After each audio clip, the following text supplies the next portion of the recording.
there are 18 of them. The state government on Wednesday approved the amendment of the guidelines for the Meghalaya Day Award.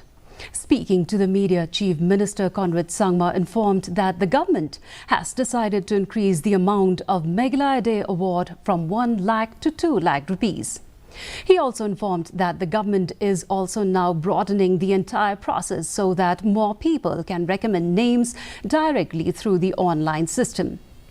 An individual can recommend other individuals through an online system like it was done for the Padma Shri and other national awards.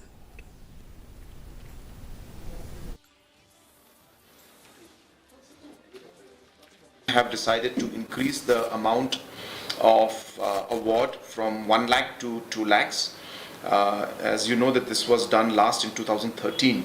So therefore we feel the amount of 1 lakh may not be significant or sufficient. So we have decided to double it.